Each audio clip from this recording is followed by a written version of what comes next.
Hello students, मैं कुलदीप नेगी आज पुनः हाजिर हूँ एक नए वीडियो के साथ।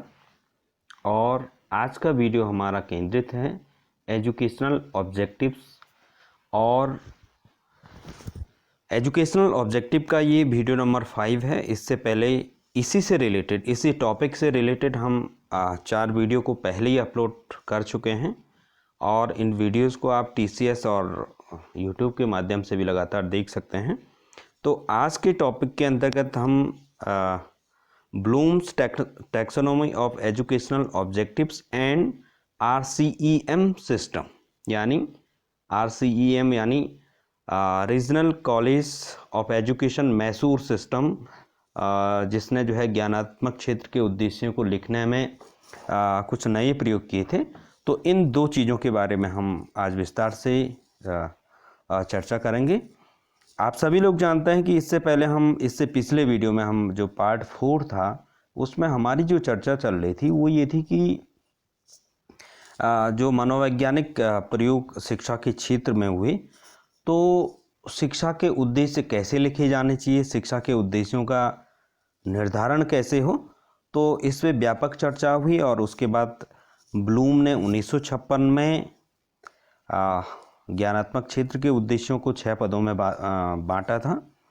और उसके बाद जो है कथरवाल तथा मसीहा ने भावात्मक क्षेत्र और सिम्पसन ने मनोशारीरिक यानी साइकोमोटर डोमेन की जो ऑब्जेक्टिव्स थे उन्हें 6 पदों में बांटा था। तो ये जो तीनों क्षेत्र हैं इनके 6 पदों में ये विभाजित किए गए हैं। तो इसी के अंतर्गत जो है हमारा जो पहला जो ब्लूम्स की टैक्सोनॉमी है या ब्लूम का ज्ञानात्मक क्षेत्र का जो वर्गीकरण है, जिसमें उन्होंने जो है ज्ञानात्मक क्षेत्र के उद्देश्यों को 6 भागों में बांटा है। तो आज हम उसकी चर्चा करने वाले हैं। ठीक है। Bloom's classification of cognitive domain यानी ज्ञानात्मक क्षेत्र। ठीक है। तो इस आपको स्क्रीन पे जो एक चित्र दिख रहा है, ठीक है, तो इस चित्र में जो है 2 प्रकार के पिरामिड आपको दिख रहे हैं, 2 प्रकार के त्रिभुज आपको दिख रहे हैं। तो पहला वाला के जो बेस में लिखा है वो नाउन लिखा हुआ है और यानी लेफ्ट वाले में, और राइट वाले में जो है अप टू वर्ब फॉर्म यानी क्रिया के रूप में, पहले वाले में संज्ञा के रूप में और दूसरे वाले में क्रिया के रूप में। ठीक है।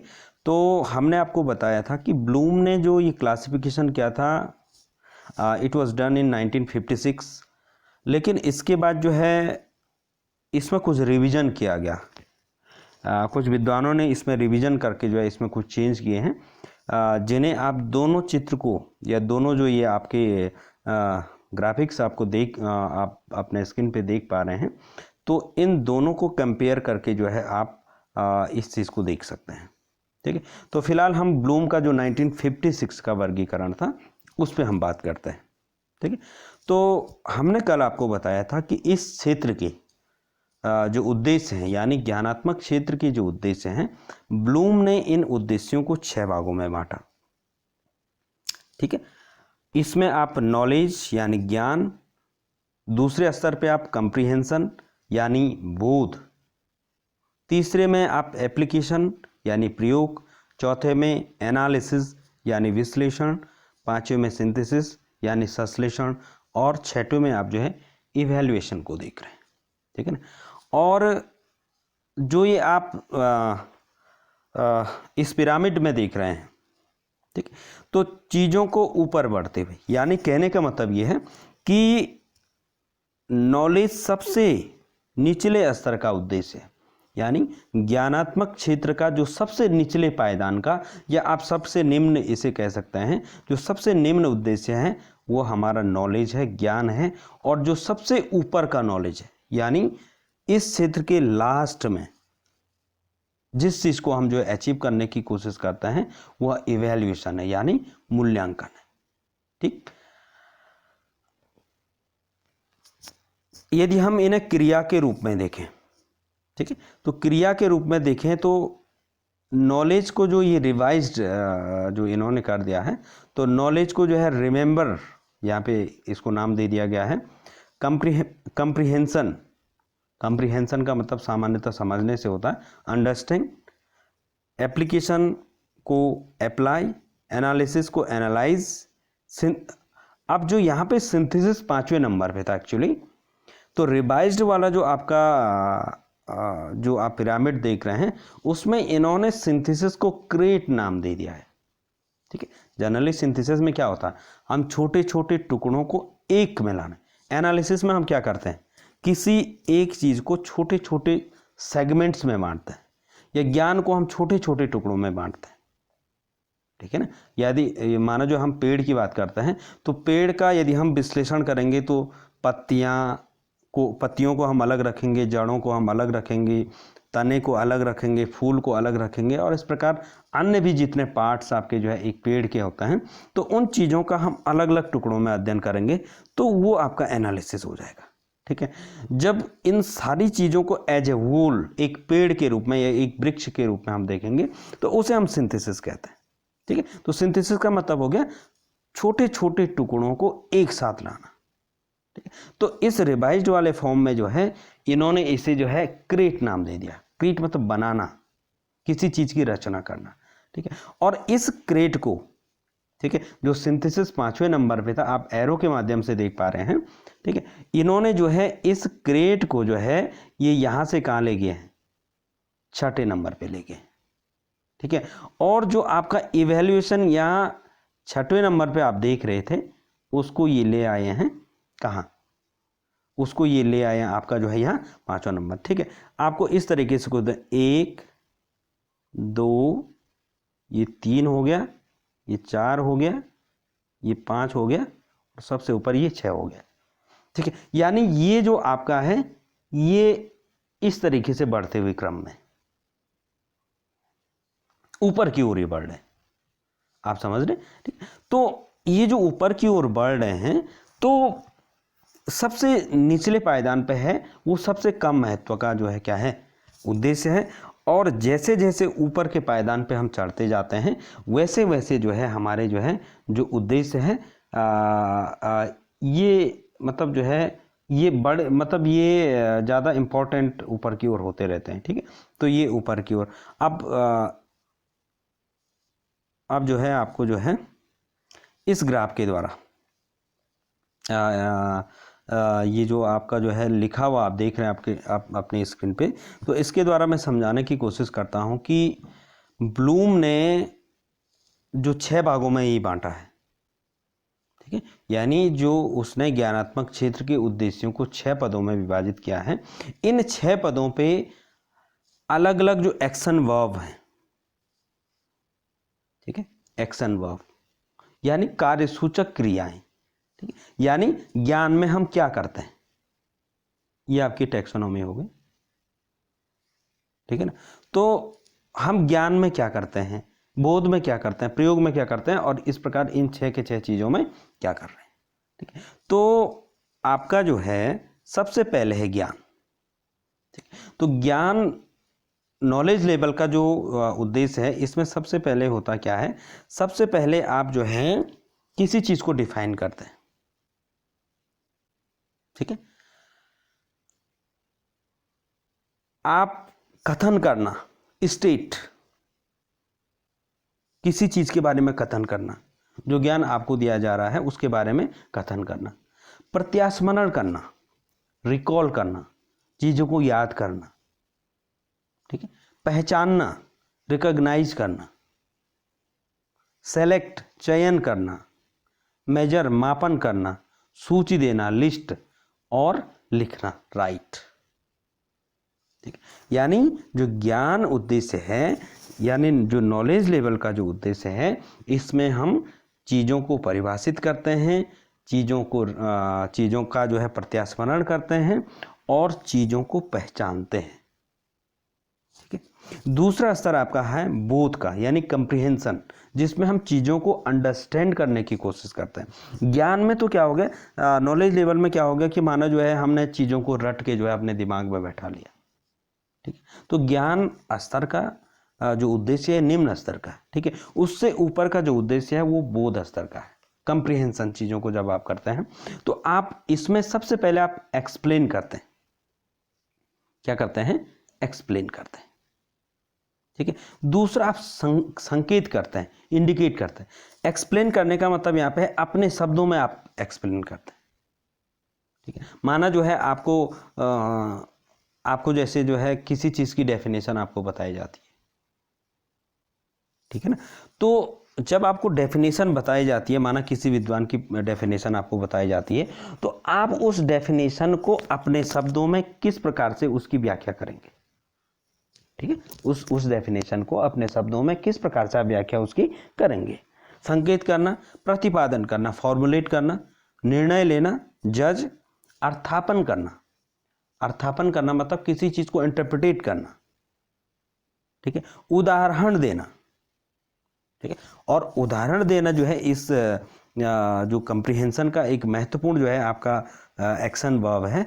तो उदाहरण आप कब दे पाएंगे, जब आप चीज़ों को समझ लेंगे ना, ठीक है। जैसे आप कहेंगे कि जैसे जुलाई के महीने में जो है आपने अभी बच्चों को जो है मानसून के बारे में बता दिया, या जो वर्षा ऋतु है उसके बारे में बता दिया, वर्षा ऋतु में कौन कौन से महीने होते हैं, ठीक है। अब आपने बच्चों को जैसे बताया कि जुलाई, अगस्त, सितंबर जो है ये मानसूनी महीने होते हैं, यहाँ पे बारिश होती है, ठीक है।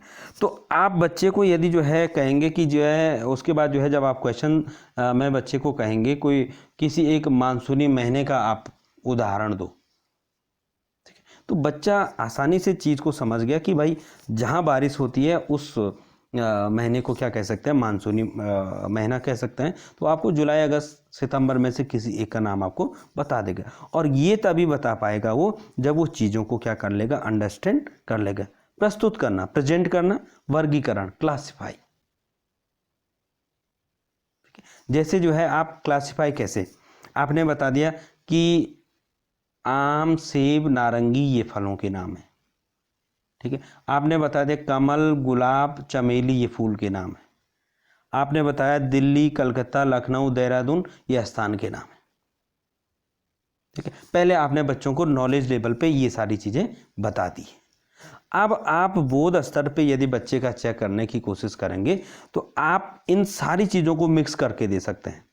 आपने लिखा देहरादून, कौमा कमल, कौमा चमेली, कौमा आम, कौमा आपका जो है केला। अब आप कहेंगे कि जो है इनमें से फलों को छांटिए, वर्गीकरण करिए, ठीक, या इनका जो है अलग अलग इनकी कैटेगरी के अनुसार क्या करिए, आप क्लासिफाई इनको करिए, ठीक है। तो बच्चा यदि बच्चे की अंडरस्टैंडिंग लेवल पे काम हो गया तो आसानी से वो जो है इन चीज़ों को अलग अलग क्या कर सकता है, क्लासिफाई कर सकता है। चयन करना, सेलेक्ट करना, अनुवाद करना, ट्रांसलेट करना, ठीक है। जो ट्रांसलेशन, जैसे आपने जो है कोई कविता पढ़ाई या कविता का कोई स्टेंजा उसको बच्चे को पढ़ाया, कोई उसका जो पद्य पढ़ाया, तो कविता में वही होता है जब आप उसको ट्रांसलेट करते हैं तो आप अपने शब्दों में ट्रांसलेट करते हैं उसे, ठीक है। और ट्रांसलेट आप तब तक नहीं कर सकते हैं जब तक आप चीज़ों को समझते नहीं, समझ रहे। चाहे वो टीचर ट्रांसलेट करे और चाहे बच्चा ट्रांसलेट करे, ट्रांसलेट आप तभी कर सकते हैं जब आप उस चीज़ को क्या कर लें, समझ लें, ठीक है। तो ये बोध स्तर पे जो है ये एक्शन वर्ब है, और बच्चा जब बोध स्तर पे उसका काम होता है तो इन चीज़ों को करता है, ठीक है। तीसरा आपका हो गया, हाँ पहला आपका था ज्ञान, दूसरा हो गया बोध, तीसरा हो गया आपका प्रयोग, एप्लीकेशन, ठीक है। तो एप्लीकेशन में पूर्व कथन करना, प्रिडिक्ट करना, प्रिडिक्शन, ठीक है। गणना करना, कंप्यूट करना, प्रयोग करना, यूज करना। प्रयोग करना मतलब जो है जैसे जो है प्रयोग आप जैसे चार्ट के माध्यम से आप देख सकते हैं, ठीक है। माना जो है आपने बच्चों को नदियों के बारे में पढ़ाया, आपने ज्योग्राफी पढ़ाई बच्चों को, उसमें नदियों के बारे में पढ़ाया। अब नदियों को आपने बच्चों को भारत की नदियों के बारे में पढ़ाया, तो उसमें आपने उत्तर की नदियाँ, उत्तर भारत की नदियाँ, दक्षिण भारत की नदियाँ, या जो है पश्चिम की नदियाँ, या नदियों को इस तरीके से पढ़ा है कि कौन बंगाल की खाड़ी में गिर रही हैं और कौन अरब सागर में गिर रही है, ठीक है। अब जब नॉलेज लेवल और अंडरस्टैंडिंग पे लेवल पे जो है ये नदियों को जो है बच्चों को इन्होंने प्रत्यास्परण कर दिया है, यानी रिकॉल और रिकॉग्नाइज कर लिया है, ये चीज़ों को जो है क्लासीफाई यहाँ पे कर पा रहे हैं। ठीक है, तो अब बच्चे आसानी से चार्ट बना सकते हैं, चार्ट में भारत का मैप बना सकते हैं और मैप में उन नदियों को प्रदर्शित कर सकते हैं कि कौन उत्तर में है, कौन दक्षिण में है, कौन इधर आपका अरब सागर में गिर रही है और कौन जो है बंगाल की खाड़ी में गिर रही है। ठीक है, तो बच्चा जो ज्ञान उसने रिसीव किया है, जो अंडरस्टैंडिंग उसकी डेवलप हुई है, उसके आधार पे चीज़ों को यूज कर सकता है, उन्हें डेमोन्स्ट्रेट कर सकता है, उन्हें एसेस कर सकता है और कंस्ट्रक्ट कर सकता है। जैसे बच्चा मॉडल बनाता है। ठीक है, तो मॉडल बनाना, किसी चीज़ का मॉडल बनाना या प्रतिमान उसका जो बनाना, ठीक है, तो वो भी जो है आपका प्रयोग यानी एप्लीकेशन में आता है। और व्याख्या करना पुनः इसमें आपका आ जाएगा। चौथी चीज इसमें है आपका विश्लेषण, एनालिसिस। ठीक है, तो विश्लेषण में क्या होता है कि बच्चा चीज़ों का विश्लेषण करता है। ठीक है, और ये मैं पहले ही आपको बता चुका हूं कि विश्लेषण में चीज़ों को या ज्ञान को, किसी टॉपिक को छोटे छोटे फ्रेगमेंट्स में बांट के जो है हम क्या करते हैं, देखते हैं और समझते हैं। निष्कर्ष निकालना, किसी कंक्लूजन पे पहुंचना, भेद करना, डिफरेंशिएट करना। ठीक है, डिफरेंशिएट करना, अब जैसे हम कह रहे हैं कि नदियों की बात है। तो जैसे उत्तर भारत की नदियाँ और दक्षिण भारत की नदियाँ, इनमें बच्चा डिफरेंशिएट कर सकता है। जैसे मिट्टी है, आप अलग अलग प्रकार की मिट्टियों के बारे में आप बच्चे को पढ़ाएंगे, उसके बारे में अंडरस्टैंडिंग हो जाएगी, वो उस ज्ञान को कहीं डेमोन्स्ट्रेट अप्लाई कर लेगा। तो यहाँ पे बच्चा जो आसानी से जो है मिट्टियों के बीच में क्या कर सकता है, भेद कर सकता है। ठीक है, अलग करना, सेपरेट करना। ठीक है, कि चीज़ों की किसी विशेष कैरेक्टरिस्टिक्स के आधार पे, विशेष विशेषता के आधार पे बच्चा दो चीज़ों को सेपरेट कर सकता है, अलग अलग कर सकता है। विभाजन करना, डिवाइड करना, तुलना करना, कंपेयर करना, दो चीज़ों को या दो से अधिक चीज़ों को कंपेयर करना। आलोचना करना, किसी चीज़ को क्रिटिसाइज करना और पुष्टि करना यानी जस्टिफाई करना। ठीक है, तो कहने का मतलब है कि इस लेवल पे बच्चा क्या करता है, जो ज्ञान उसे दिया जाता है, जो अंडरस्टैंडिंग उसकी डेवलप होती है और डिफरेंट लाइफ सिचुएशन में उस ज्ञान को वो यूज करने की जो कोशिश करता है, अप्लाई करता है, तो उन तमाम चीज़ों के द्वारा जो है बच्चा किसी निष्कर्ष पे पहुंचता है। बच्चा निष्कर्ष निकालता है कि वास्तव में इसके गुण, निष्कर्ष आप कैसे निकाल पाते हैं, जब आप किसी चीज़ के गुण दोषों की व्याख्या करते हैं, जब आप किसी चीज़ की समालोचना करते हैं, क्रिटिक करते हैं। ठीक है, यहाँ पे क्रिटिसाइज दिया हुआ है। ठीक है, एक वर्ड आता है क्रिटिक, CRITIQ, क्रिटिक मतलब समालोचना। समालोचना में आप गुणों को भी देखते हैं और दोषों को भी देखते हैं। समझ लें, तो यहाँ पे जो है बच्चा चीज़ों को इस तरीके से देखता है। पांचवी चीज आती है संश्लेषण। ठीक है, संश्लेषण यानी सिंथेसिस। ठीक है, सिंथेसिस में बच्चा क्या करता है, आर्ग्यू करता है, यानी तर्क करता है, वाद विवाद करता है, डिस्कस करता है। व्यवस्थित करना, ऑर्गेनाइज करना, सामान्यीकरण करना। सबसे बड़ी चीज़ यहाँ पे है जनरलाइजेशन करना। जनरलाइज या सामान्यीकरण मतलब जो है चीज़ों को समानता के आधार पे वो जो है कैटेगराइज कर सकता है। ठीक है, चयन करना, सेलेक्ट करना, निष्कर्ष देना, कंक्लूड करना, पूर्व कथन करना, प्रेडिक्ट करना और संक्षिप्त करना यानी समराइज करना। ठीक है, ये जो है आपका संश्लेषण यानी सिंथेसिस की एक्शन वर्ब होगी। और लास्ट और जो छठवां आपका है दैट इज इवैल्यूएशन यानी मूल्यांकन आपका आ गया। ठीक है, तो मूल्यांकन में बच्चा क्या करता है, निर्णय देना, यानी किसी चीज के बारे में वो अंतिम निर्णय पे पहुंचता है। मूल्यांकन करना, किसी चीज को इवैल्यूएट करना। ठीक है, कि मतलब अंतिम निर्णय मतलब यस या नो वाली स्थिति में, जैसे हम कह सकते हैं उसको। ठीक है। आलोचना करना, क्रिटिसाइज करना, पहचानना, आइडेंटिफाई करना, दूर करना, अवॉइड करना, और बचाव करना यानी डिफेंड करना। ठीक है, कि अब दूर करना और बचाव करना मतलब किसी चीज को रखना या हटाना। ठीक है, माना हम कहें कि जो है आपको जो है आपकी कक्षा 10 में कोई चैप्टर रखा हुआ है या कोई विषय रखा हुआ है। ठीक है, उस विषय को क्यों रखा हुआ है?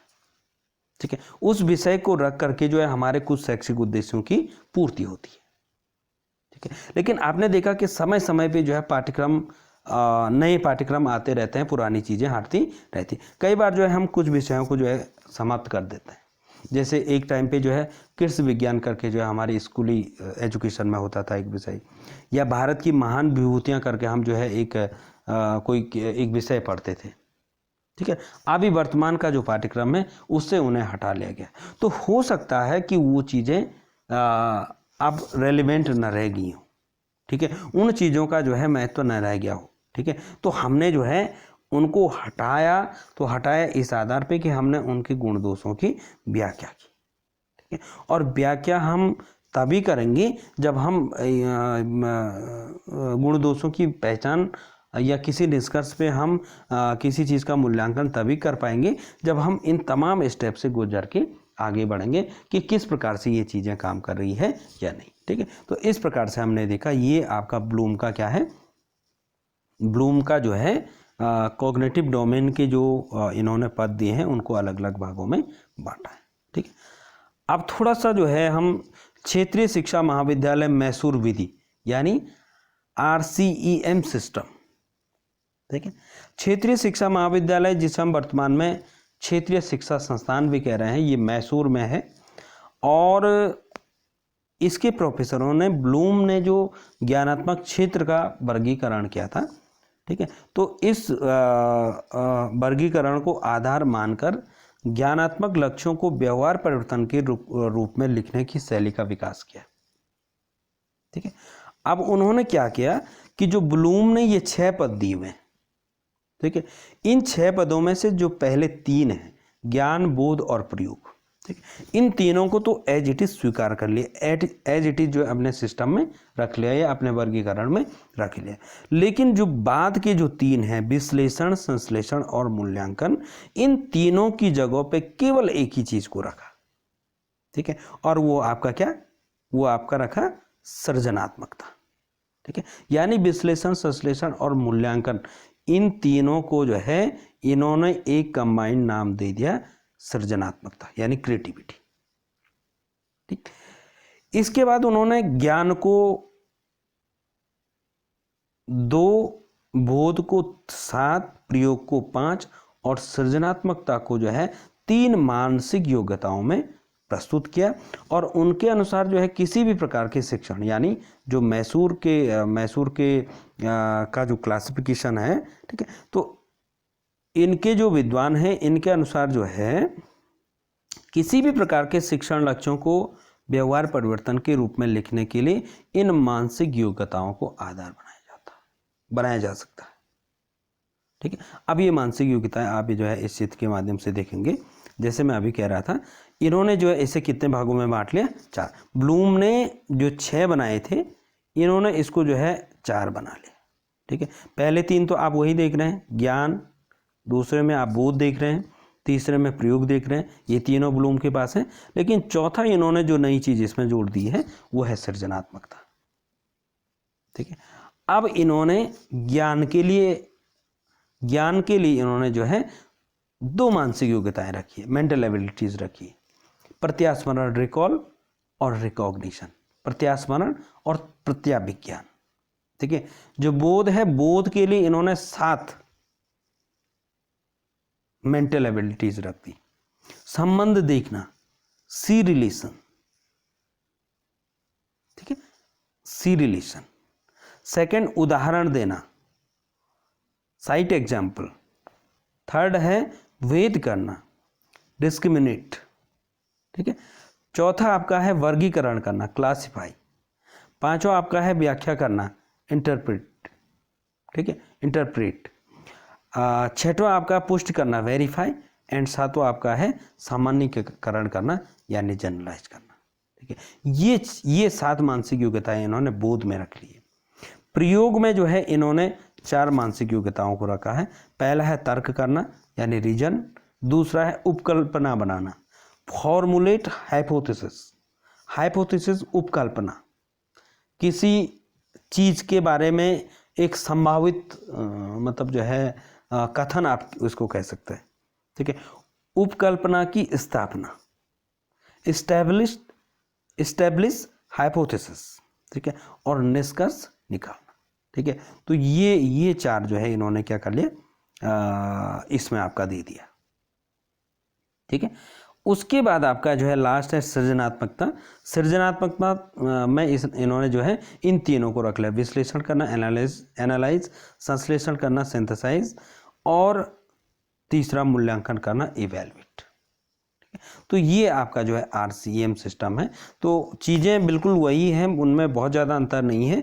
यही जो मेंटल एबिलिटीज हैं ये जो है आपका यहाँ भी आपको ब्लूम के उसमें एक्शन वर्ब के रूप में मिल जाएंगी, लेकिन इन्होंने यही कर दिया कि लास्ट वाले 3 को इन्होंने जो है एक रूप में ले लिया या एक ही पद के अंतर्गत इन्होंने इसको समाहित कर दिया। ठीक, तो ये आपका हो गया ज्ञानात्मक स्तर के उद्देश्यों का वर्गीकरण। आज के लिए थैंक यू।